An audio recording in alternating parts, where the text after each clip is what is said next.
Welcome to Virtual Realms, and I am Ranger 1. Now this video is going to be quite different from my usual fare, but I'm putting it together to prove a couple of points that have been heavily discussed on the forums since the flyer nerf was put into place.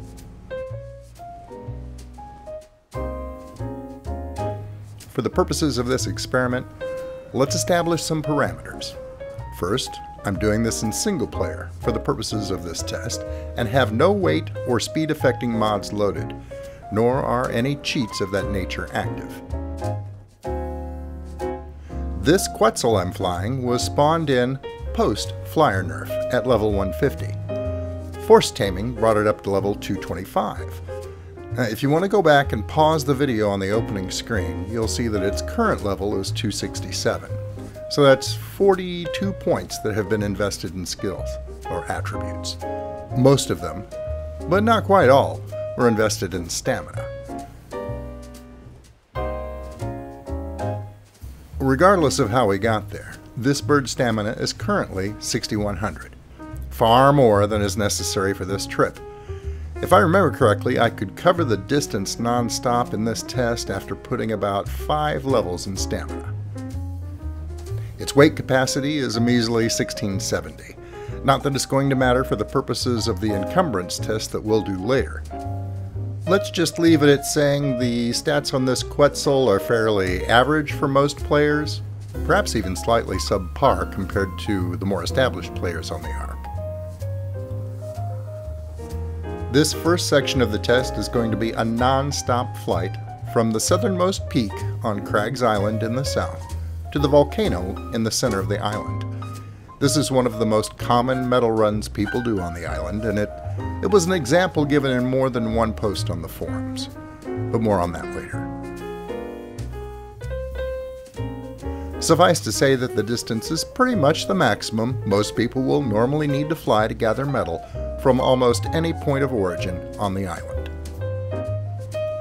I'm timing this trip to the volcano on this Quetzal, which is why I started the video at the moment of taking off, so that you can easily check it for yourself by looking at the timer on your YouTube playback.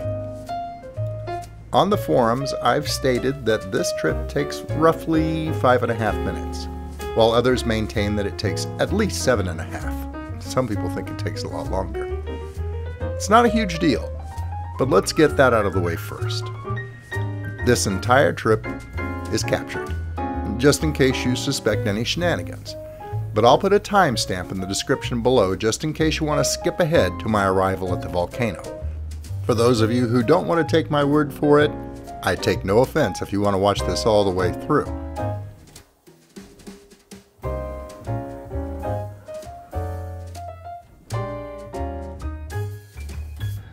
You will notice that I veer a little bit off course while flying through the clouds, but it's nothing significant. At most, maybe it cost me 5 or 10 seconds.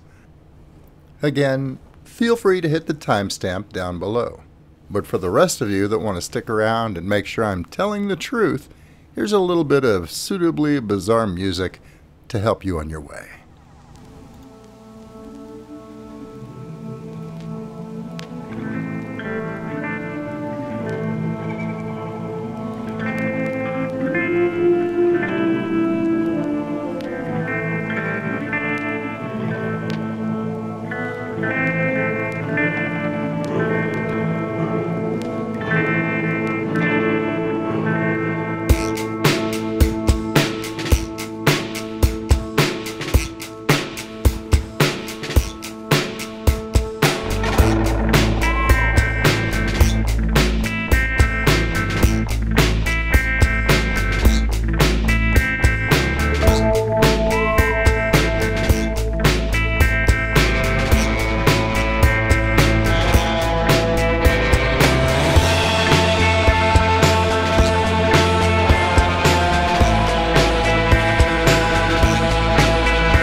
If you chose to watch in real time, you notice that it took me right at about 5 minutes and 40 seconds. So that's the first flyer myth busted. Now for the second. I froze the test to give you a good clean starting point at 6 minutes into the video. The second test is motivated by yet another forum post, in which a player stated that the South could no longer practically make runs to the volcano for metal, and that what used to be a 20-minute round trip now takes over an hour. I debated that point and said that his assertions were grossly exaggerated, but several posters defended his point. They stated that I couldn't know how much actual flight time was spent actually in the air, or where his point of origin was, and that possibly new encumbrance values could easily slow him down that much. While it's true that if he purposefully chose to load way too much metal on his Quetzal, he could indeed slow his bird down to a crawl. But then again, he could do that before the nerf as well. No, most players either stop loading before they become encumbered, which started to happen at about 75% weight capacity before the nerf. Or they load up until it becomes really noticeable, which starts to happen and gets serious at about 80%. So I've loaded this Quetzal to 80% capacity to make the run back. Now, warning, it will be slower, so again, I've included a timestamp in the description below so that you can jump ahead if you choose not to verify the time taken directly. I've also put another brief shot of the Quetzal's information screen at the beginning of this section, in case you want to verify that I haven't leveled it up and that it is indeed 80% encumbered. If you've decided not to skip ahead to the end to verify the time, I'll explain along the way what you're going to discover.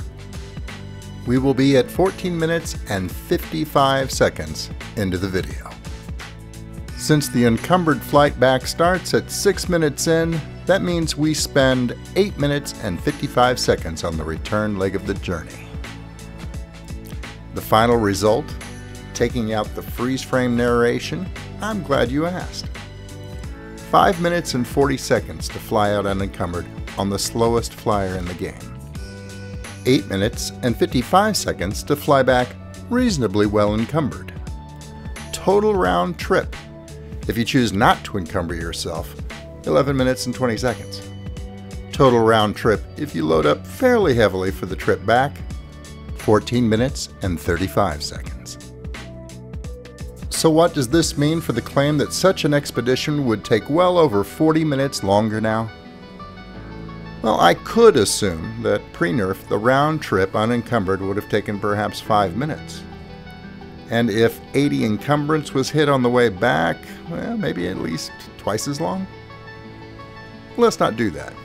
How about we go to silly lengths in favor of his statement and assume that he just teleported back and forth from the volcano. Instantaneous travel, with the entire 20 minutes devoted to leisurely mining and loading up his bird, and perhaps even his Anki too, now that it can hold 4 times as much raw metal for the same cost and weight. That would mean that his post-nerf round trip would be 31 minutes and 20 seconds in total if he was sensible and didn't encumber his bird. And if he insisted on encumbering himself for the trip back, his total time for the round trip would be 34 minutes and 35 seconds. Again, that includes a full 20 minutes for mining and loading up. So that means that his original declaration that a typical mining trip from the south coast to the volcano would take well over 40 minutes longer after the flyer nerf, in reality would only take between 11.5 minutes to at worst 14.5 minutes longer. I'd like to apologize for the tedious content in this video, but sometimes you just have to prove a point. Thanks for bearing with me, and skip to the end if you want to verify the time. Feel free to discuss the results in the comments below, but please keep it clean. I have a lot of younger folks that watch this channel. That's it for now. I'll see you guys real soon.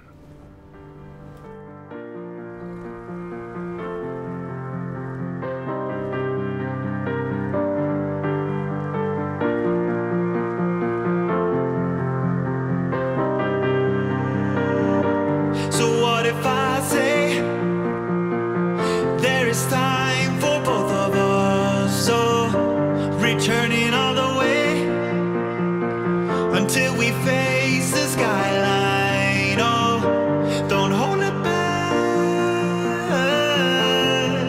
Just watch me as I go. I'm breaking these chains and releasing all of us. Open the sky. It's in your hands. Remember the secrets, and your soul will mend. We are magical, so magical. Our waiting gold, and we will never grow old.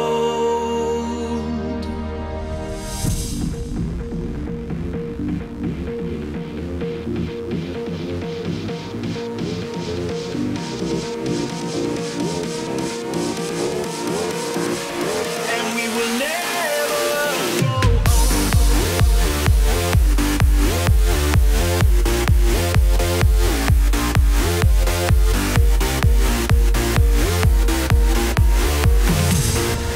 And we will never grow old.